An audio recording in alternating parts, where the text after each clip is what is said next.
Assalamu alaikum. Welcome back to my channel Fatima Akhtar and Family Blogs.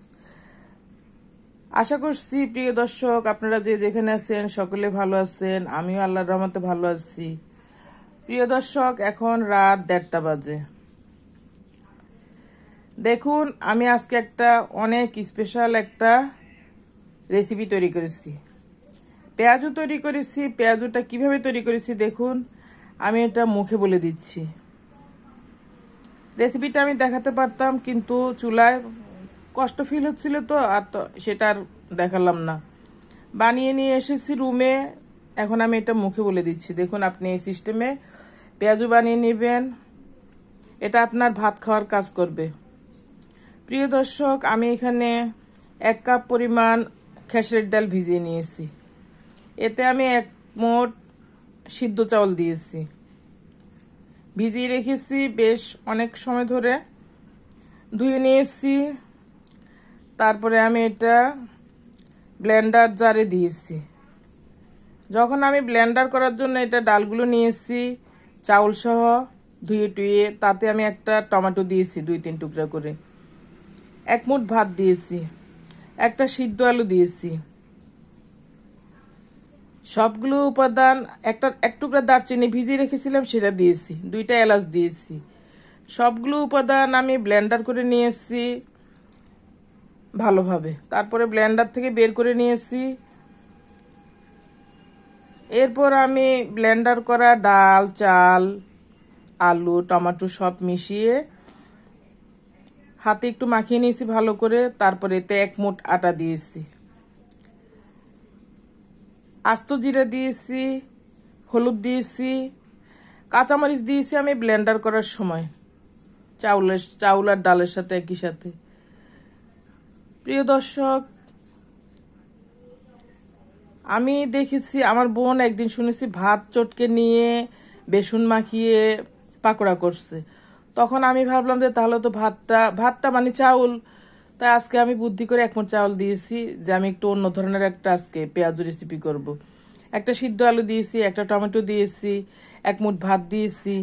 প্রিয় দর্শক দেখুন রাত 1:30 বাজে, ভাত আছে আর একটু ভাত লাগতো, আমি আর ভাত রান্না করি না। ভাবলাম যে পেঁয়াজুটাতে আটা দিব, চাউল আছে, তাইলে এটা খেলে, ডাল আছে, এটা খেলে আমার ভাত খাওয়ার কাজ হয়ে যাবে। তাই আমি কষ্ট করে এটা ব্লেন্ডার করে নিলাম। রাত 1:30 বাজে এই টাইমে করে এটা ভেজে নিয়েছি। দেখুন এটা কত সুন্দর হয়েছে। আমি একটা পেঁয়াজু খেয়ে নিয়েছি এর থেকে। দেখুন এই যে কি নাইস হয়েছে পেঁয়াজুটা। এটা টমেটো মিক্সিং, সিদ্ধ চাউল আছে সাথে, আটা আছে, খুব হেলদি একটা, অনেক টেস্ট হয়েছে।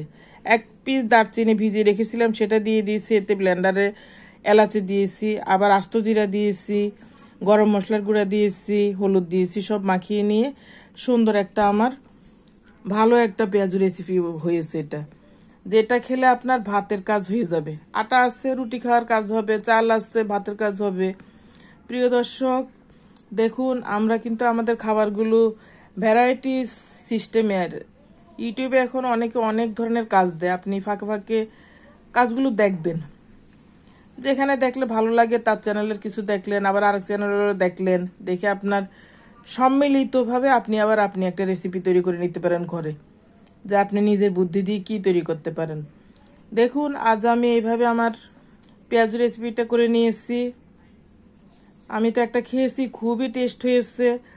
আপনিও ইচ্ছে হলে প্রিয় দর্শক আমি যে সিস্টেমে বললাম সিদ্ধ আলু, টমেটো, ডাল, চাল, আটা সব মাখিয়ে নিয়ে সুন্দরভাবে এই ধরনের একটা পেঁয়াজু রেসিপি করতে পারেন।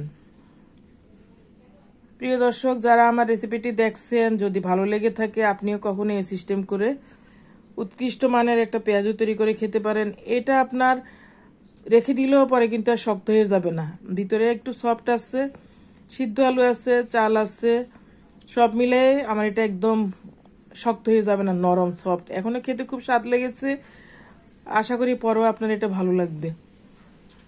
বক্সে করে ফ্রিজে রেখে দিলেন, কালকে আবার একটু অয়েল গরম করে নিয়ে সেটাতে ছেড়ে গরম করে নিলেন, আবার আগের নতুন টাটকা পেঁয়াজুটা আপনি খেতে পারবেন, ভাজা করলে যে স্বাদ সেটা পাবেন।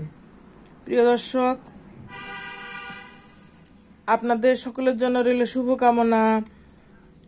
আল্লাহ হাফেজ, আসসালামু আলাইকুম। ইচ্ছে হলে এমন ধরনের পেঁয়াজু রেসিপি করে খাবেন।